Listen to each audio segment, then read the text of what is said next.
to help us tonight because the Holy Ghost has got me in a phenomenal position right now, and I'll tell you what it is.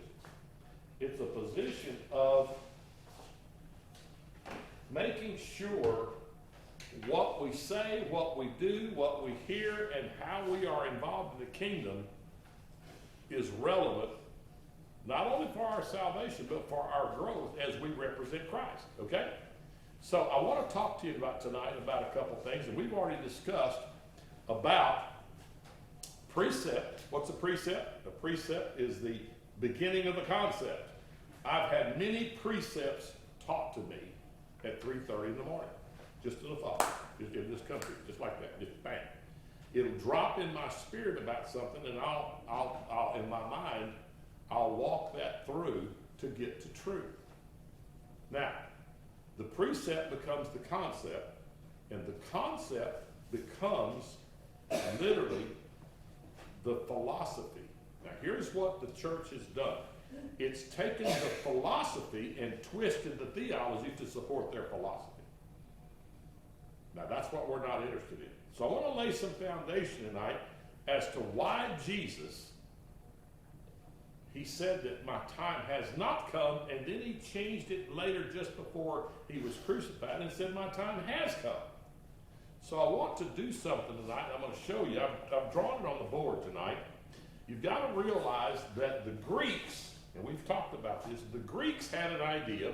Socrates, Plato, and Aristotle came up with some demonstrative ideas, and in that demonstration they understood kingship, emperors, Caesars are leadership.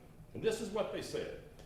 God gives leadership to a certain sect of people. Now this is the Greeks talking, but it was totally adopted by the Romans.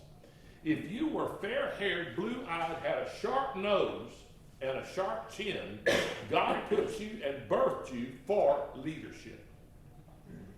So if you look at all of the Greek leaders and all of the Roman Caesars, they were all blonde-haired, blue-eyed, had sharp noses and sharp features. That was the Aryan race. Now guess who was born of that theology and that philosophy and that concept as a little boy who thought his job was to rebuild the Roman Empire? Who was it? Adolf Hitler. And the Aryan race was the blonde-haired young man, the blue-eyed young man, the sharp nose, and the sharp chin. Now, so the Romans adopted this. Now, here's the adoption process for that concept that became their theology, that became their philosophy that they were in love with. Remember, the word philosophy means this: the thoughts that I'm in love with. They were in love with that they were blonde-haired, blue-eyed, sharp-nosed, and chiseled chin, that they were birthed into leadership. Now, that was the premier issue. Everybody else was a slave. So if you had dark skin and a big nose and a flat chin and dark eyes, you were in slavery. You were a slave. So now think about this. The term of colonization means the extension of a kingdom. Now, watch this. Rome, right here, started colonizing the known world. And for hundreds of years, began to spread their colonization all around the Mediterranean and took in Jerusalem all the way to Cairo, Alexandria, and to Egypt. This is the Suez Canal. So right here to Egypt,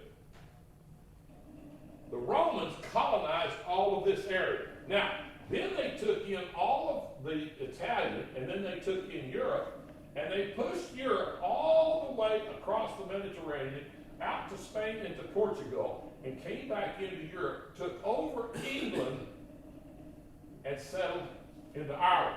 The strongest force of people in the world that had ever been known. Now, here was their problem. They had 14 Caesars over this entire kingdom. 12 of them were homosexuals. Now, Jesus arrives on the scene, and all of the Jews around Jerusalem, Damascus, and Israel were in captivity. They were enslaved. So there is a logos term for Jesus being your king and a rhema term for Jesus being your king. The logos is that the Jews were looking for a Messiah to wipe out this element of colonization. That's what happened. This kingdom, this Caesar, colonized all this. So their goal of a kingdom is to extend territory to increase the kingdom for trade, for taxation, and control. Now, Jesus is born in Bethlehem. Isaiah 9 and 6 says that a counselor has been prophesied. Matthew says that the angels declared him a king has been born. So do you not think it really strange that when Herod, now what would happen is, the Romans were pretty smart. They colonized an arena and put one of the people in that arena that knew the heritage, knew the traits, knew the history, and would put them over rulership. And so what did Herod say? I want to meet this boy who has been birthed and who is now known as the King of the Jews. What's about to happen? You can hear it in your mind already. As the King of the Jews were looking for a Messiah. Herod was looking for the guy that was going to challenge him, and Rome didn't like anything upsetting their apple cart. Now think about this. This is the arena that Jesus was born into. Let's read Isaiah 9 and 6 a second. Think about this, because what you're going to start seeing is what actually was going on when Jesus was talking to his disciples, when Jesus was doing some other things that were focused on. Here is a prophecy 700 years before Jesus was birthed. Here's the prophecy. Isaiah wrote it by the unction of the Holy Ghost. Okay? For unto us a child is born, and unto us a son is given, and the government shall be on his shoulder, and his name shall be called Wonderful, Counselor, the Mighty God, the Everlasting Father, and the Prince of Peace. Of the increase of his government and peace there shall be no end upon the throne of David, upon his kingdom, to order it, and to establish it with judgment and with justice from henceforth even forever. The zeal of the Lord of hosts will perform this. You think that ain't got some people upset? We got a guy coming on the scene, prophesied 700 years before his birth, that he would be a king after David. His government would be on the shoulders.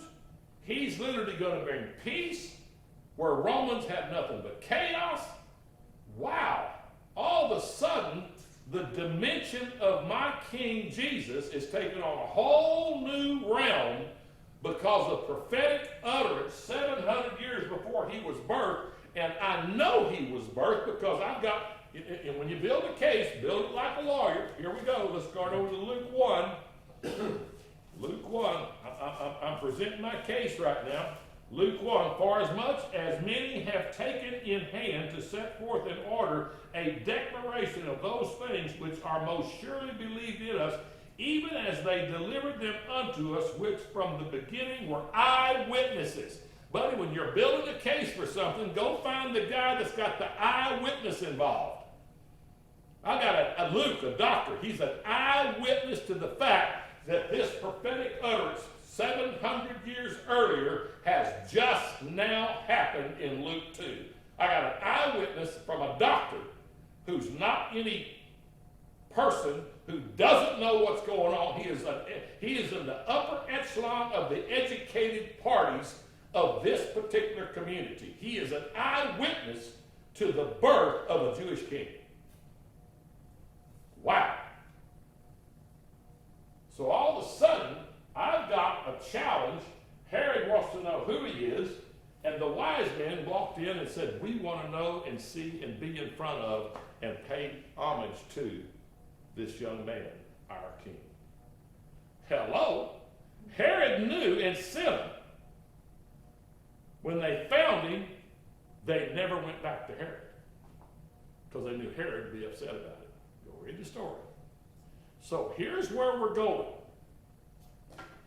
As I begin to unpack things, there are words that we discussed earlier today. One of them, the words, was redemption.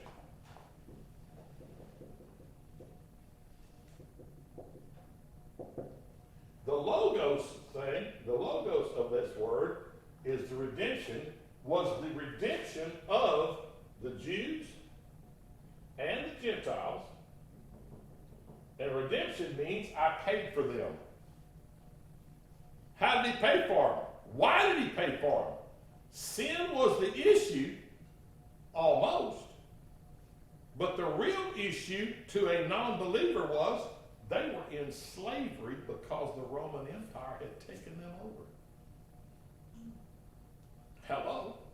So we keep talking about the spiritual sense of redemption. There was not only a physical redemption taking place, but there was a spiritual. You had a physical and a spiritual because of the issues going on in Jerusalem. Now, let's talk about what happened in this colony. In this colony was a confrontation between Peter and Jesus. Jesus says, Peter, who am I? Who do they say I am? Here's what he said.